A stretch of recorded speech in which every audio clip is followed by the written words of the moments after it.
Pak, tolong tangkap saya, Pak. Pak, tolong tangkap saya, Pak. Pak, tolonglah tangkaplah saya. Saya hanya ingin jadi koruptor yang baik dan benar. Saya hanya ingin menjadi contoh yang baik kepada para koruptor di luar sana. Tak baik melarikan diri. Lebih baik duduk tenang di pengadilan.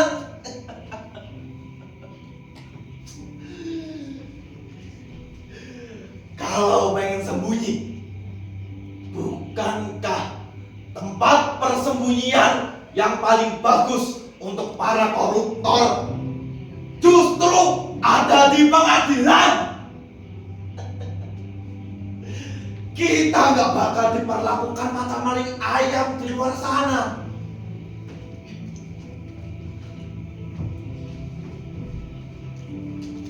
Paling ditanyain sedikit-sedikit, basa-basi, sama minta bagian hasil korupsi.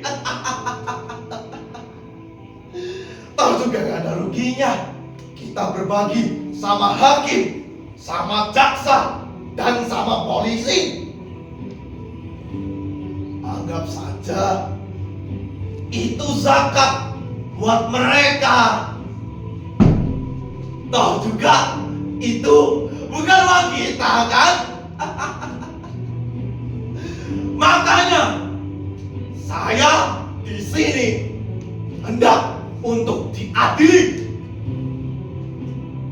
Iya, saya tidak akan membantah. Itu urusan para pengacara saya. Karena untuk itulah mereka dibayar. Membuat saya terlihat tak bersalah.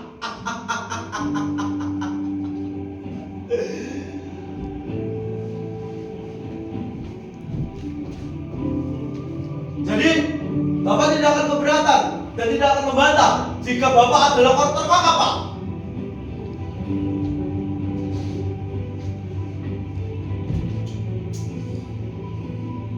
Begini, saya hanya ingin meluruskan anggapan yang keliru bahwa koruptor macam saya tak lain hanyalah penaruh bangsa yang tak berguna. Itu salah. Justru koruptor macam saya ya jelas aset bangsa. Kamilah yang menggerakkan roda perekonomian. Dengan korupsi, uang jadi terdistribusi, terjadi pemerataan, dan seperti pembangunan pula, korupsi terjadi di segala bidang.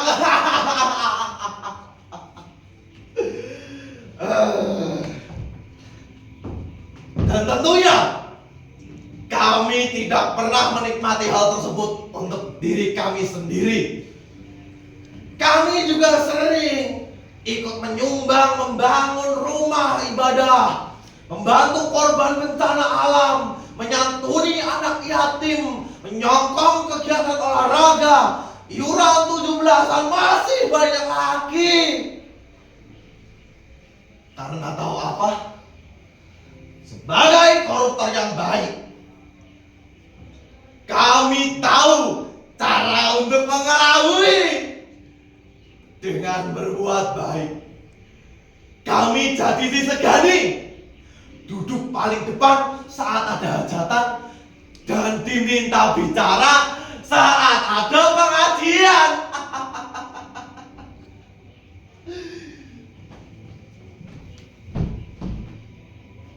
Lalu, bagaimana dengan para mahasiswa yang terus-terusan melakukan demonstrasi untuk para koruptor segera dipenjarakan, Pak?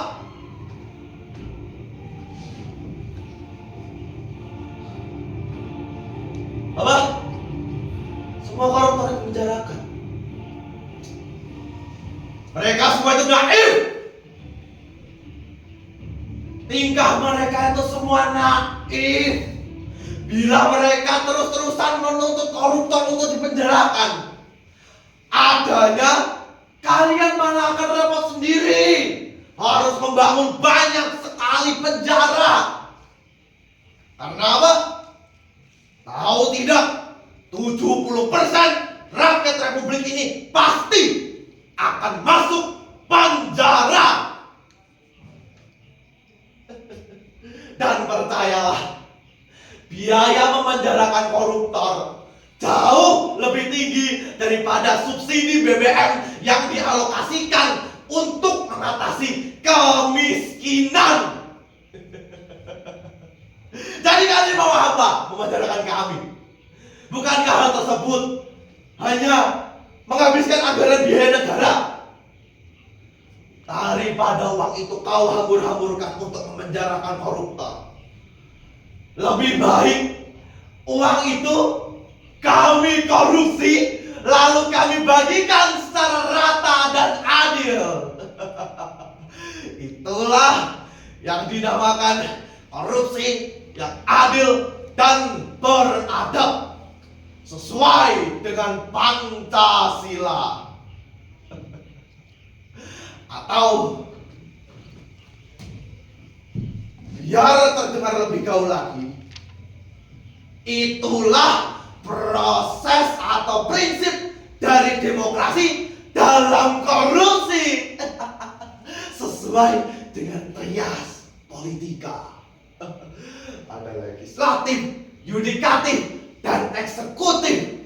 Semuanya akan dapat kekuasaan dan keuntungan yang sama. Tahu atau tidak? Korupsi yang demokratis pun begitu.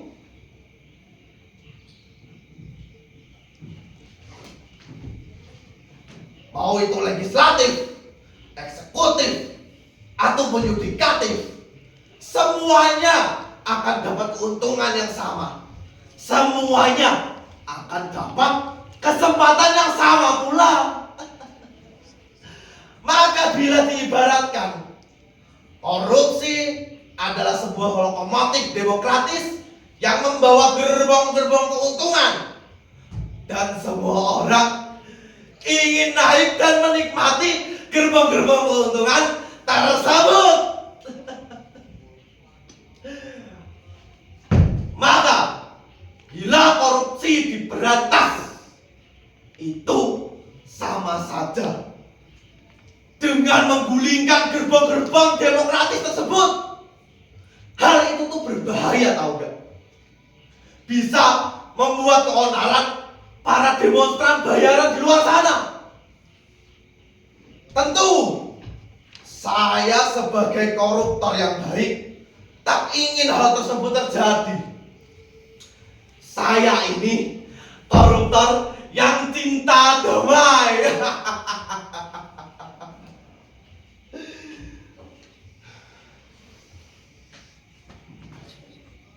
Tolong, jadi tolong Bapak Ibu sekalian, jangan terlalu pojokkan kami.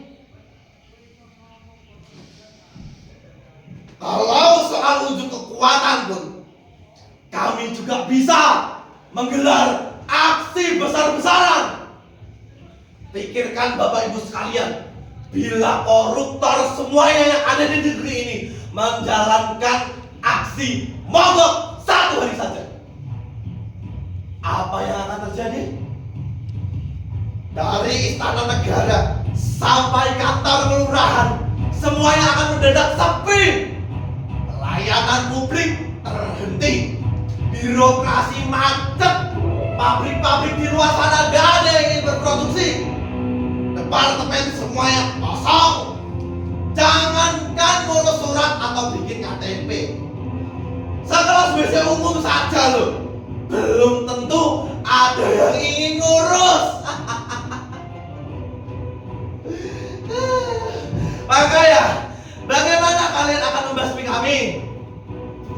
Kami itu ada di setiap sendi negeri ini. Adanya kalian semua di sini hanya mengamputasi diri kalian sendiri.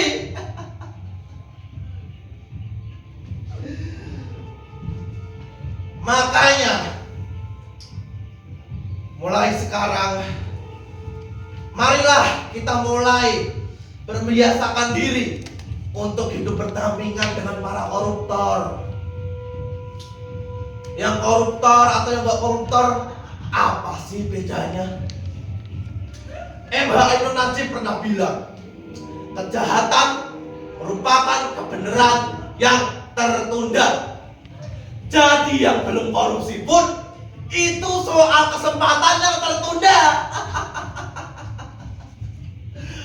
Koruptor atau bukan, semuanya akan dapat tempat dan semuanya akan dapat bagian. Oleh karena itu, hadirin sekalian, marilah kita mulai menerima sebuah kenyataan betapa korupsi sudah menjadi hal yang menyenangkan di Republik ini. Anggap saja korupsi itu sudah menjadi bagian dari legislatif atau pemerintahan di negeri ini. Sudahlah banyak utangnya, banyak pula koruptornya.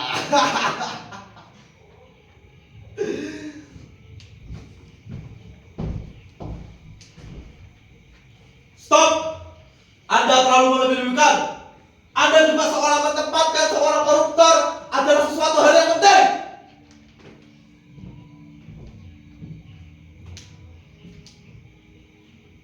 Hei, tenanglah dulu.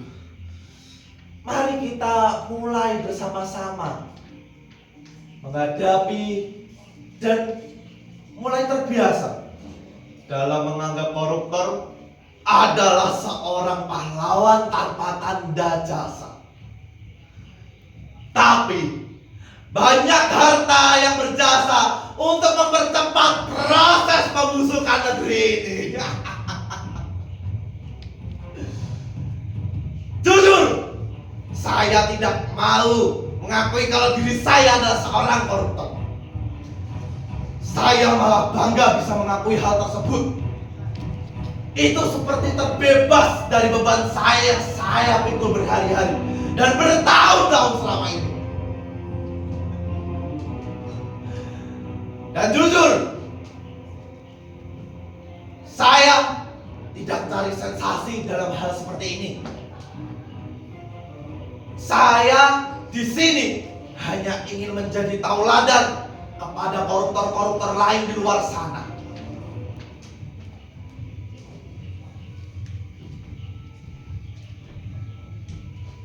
Bahwa sebagai koruptor pun kita juga bisa menjadi orang yang budiman. Kalaupun maling, jadi maling yang budiman, seperti Zorro atau jadi Robin Hood.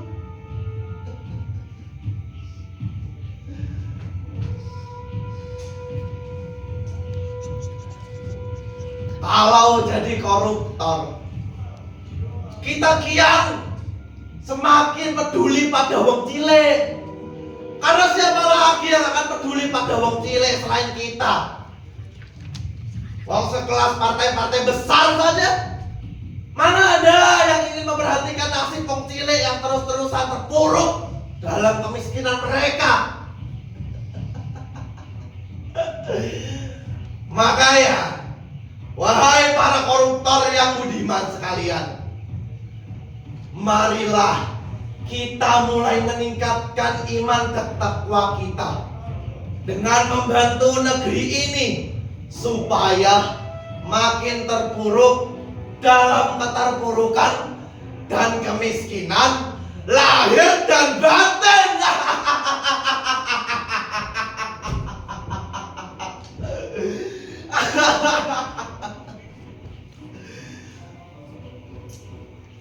Negeri ini sudah tidak bisa diselamatkan kecuali dengan mempercepat proses pembusukan.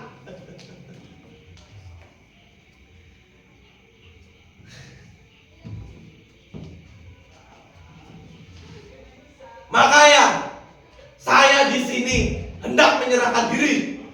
Saya siap diadili dengan seadil-adilnya.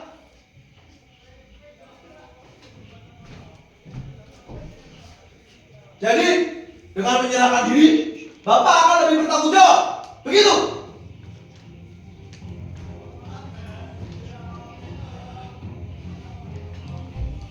Jujur saja dan terus terang, saya di sini sudah lelah menjadi buronan terus-menerus. Itu merendahkan martabat dan harga diri saya. Seolah-olah saya itu penjahat sekelas patroli atau buzzer. Makanya saya lebih memilih untuk mendekam di dalam penjara. Karena apa? Karena saya lebih untuk bisa bertemu dengan kolega-kolega koruptor yang lain. Selain itu, saya di sini juga bisa tenang dan terbebas dari dengan ancaman-ancaman dunia maya di luar sana. Kan kalau rukun kan enak, damai, bertemu dengan kolega lain, bintang-bintang, pokoknya koruptor atau gak koruptor, pokoknya rukun deh. Kan kalau damai kan enak. Lihatlah saya juga masih tetap sehat dan bugar, walaupun sedikit kurang waras.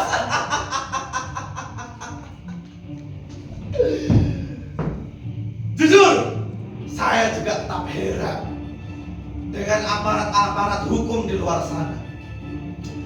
Kenapa sih mereka itu masih sungkan-sungkan menangkap koruptor macam saya? Setiap saya datang, mereka malah sembunyi.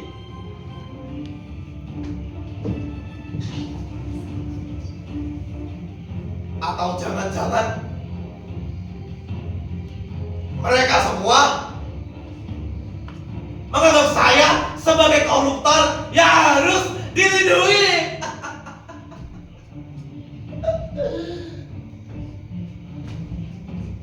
Makanya tidak heran walaupun sang koruptor seperti saya sudah mendekam di dalam penjara, tetap saja bisa melakukan korupsi secara baik dan sistematis.